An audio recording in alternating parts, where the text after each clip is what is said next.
Assalamualaikum warahmatullahi wabarakatuh. Saya selaku moderator dari kelompok 7 akan mempresentasikan diskusi kelompok kami yang berjudul pengembangan dan pengadaan sistem informasi. Apabila dari teman-teman atau Bapak dosen ada yang belum jelas dari presentasi kami, boleh ditanyakan nanti dalam sesi tanya jawab. Untuk mempersingkat waktu, saya akan mempersilahkan kepada rekan-rekan saya untuk melakukan presentasinya masing-masing.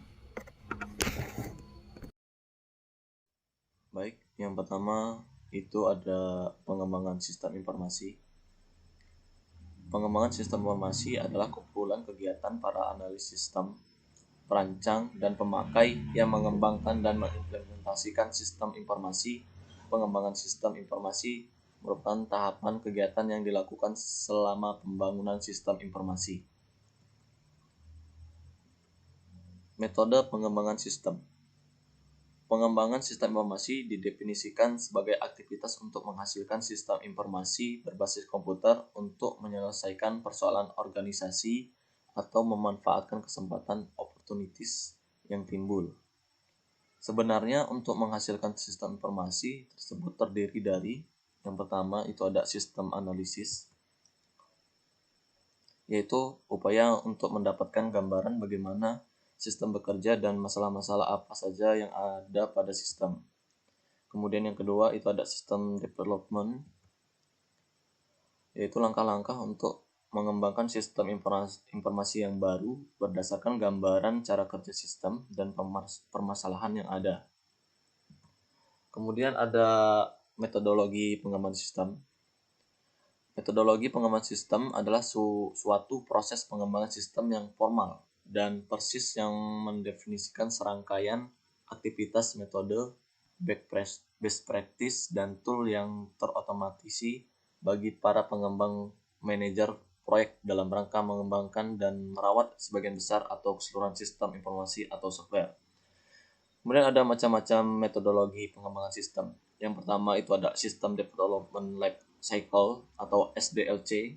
Kemudian yang kedua ada Prototype. Yang ketiga ada Waterfall. Keempat ada RAD atau Rapid Application Development. Yang kelima ada Spiral.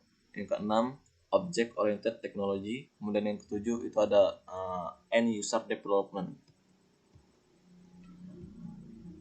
Kemudian prinsip dasar pengembangan sistem informasi. Ada beberapa prinsip yang mempengaruhi pengembangan sistem informasi, yaitu sebagai berikut. Yang pertama ada prinsip 1. Poin pertama itu ada pemilik dan pengguna sistem harus terlibat dalam pengembangan. Kemudian poin kedua, keterlibatan pemilik pengguna sistem atau system owner dan user adalah keharusan yang mutlak untuk keberhasilan pengembangan sistem.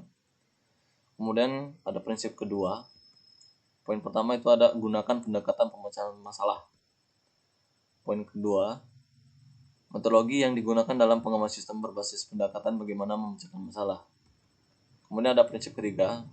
Di situ ada poin pertama, tentukan tahap pengembangan. Kemudian poin kedua itu ada pentahapan akan membuat proses pengembangan yang menjadi aktivitas-aktivitas yang lebih kecil, lebih mudah dikelola dan diselesaikan. Kemudian ada prinsip keempat. Poin pertama itu adalah tetapkan standar untuk pengembangan dan dokumentasi yang konsisten.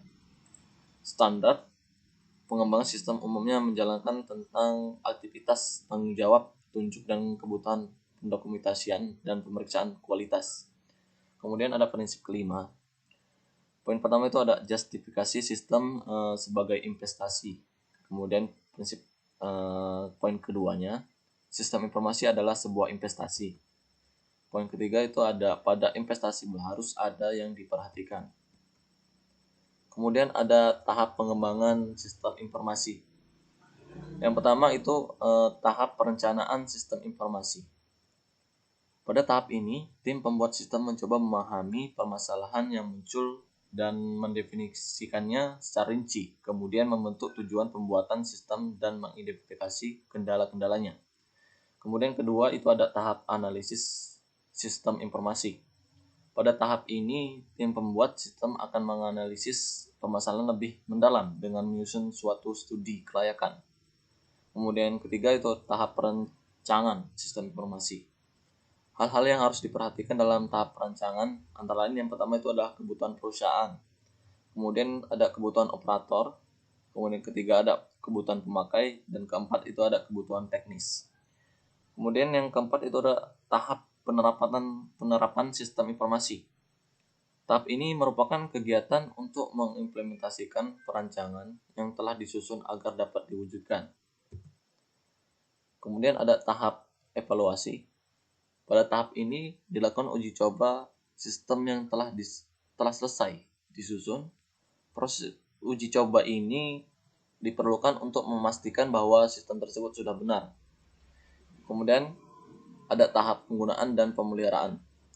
Pada tahap ini, sistem telah diuji coba dan dinyatakan lolos dapat mulai digunakan untuk menangani prosedur bisnis yang sesungguhnya.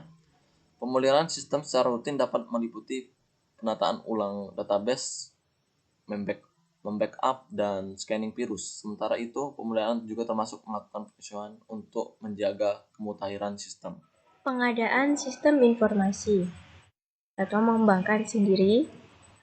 Kelebihannya yaitu yang pertama, sistem data diatur sesuai dengan kebutuhan.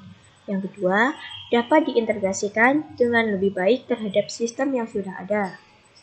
Kemudian yang ketiga, proses pengembangan sistem dapat dikelola dan dikendalikan. Kelemahannya yaitu antara lain, yang pertama, perlu waktu yang lama untuk mengembangkan sistem karena harus dimulai dari nol. Yang kedua, kemungkinan program mengandung fungsi sangat besar. Yang ketiga, kesulitan para pemakai dalam menyatakan kebutuhan dan kesukaran pengembangan memahami mereka. Seringkali hal ini membuat pada pengembang merasa putus asa. Kemudian menggunakan paket. Kelebihannya yaitu memerlukan waktu pembangunan yang jauh lebih singkat karena secara prinsip perangkat lunak paket siap untuk dioperasikan. Yang diperlukan adalah penyesuaian sistem berdasarkan kebutuhan pemakai. Yang kedua, pemakai dapat memilih paket yang paling sesuai dengan kebutuhan. Yang ketiga, umumnya paket merupakan perangkat lunak yang berkualitas tinggi karena sudah teruji beberapa kali di tempat lain sehingga terbebas dari bug.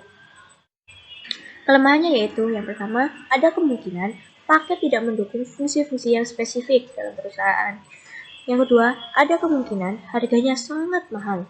Yang ketiga, perangkat lunak tidak seefisien kalau menggunakan sistem buatan sendiri, karena umumnya paket dibuat semungkin sehingga dapat dipakai oleh perusahaan mana saja. Outsourcing atau menyerahkan pengembangan ke pihak luar. Menyerahkan pengembangan dan pengoperasian ke pihak luar. Hal-hal yang perlu diperhatikan dalam outsourcing adalah yang pertama, menentukan pengembangan yang ditunjuk untuk membangun sistem informasi dengan hati-hati. Sebaiknya, pihak luar yang dipilih memang benar-benar telah berpengalaman.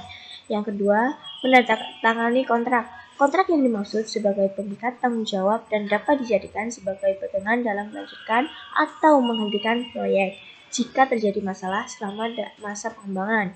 Yang ketiga, merencanakan dan memonitor setiap langkah dalam pengembangan agar keberhasilan proyek benar-benar tercapai.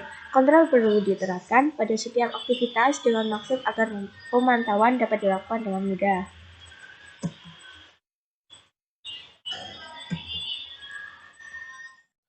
Cukup sekian presentasi dari kami. Apabila ada kesalahan dalam tutur kata yang kurang pas di hati Bapak dosen atau teman-teman, saya khususnya kelompok 7 mohon maaf yang sebesar-besarnya. Kami akhiri, wallahul muwaffiq ila aqwamit thoriq. Wassalamualaikum warahmatullahi wabarakatuh.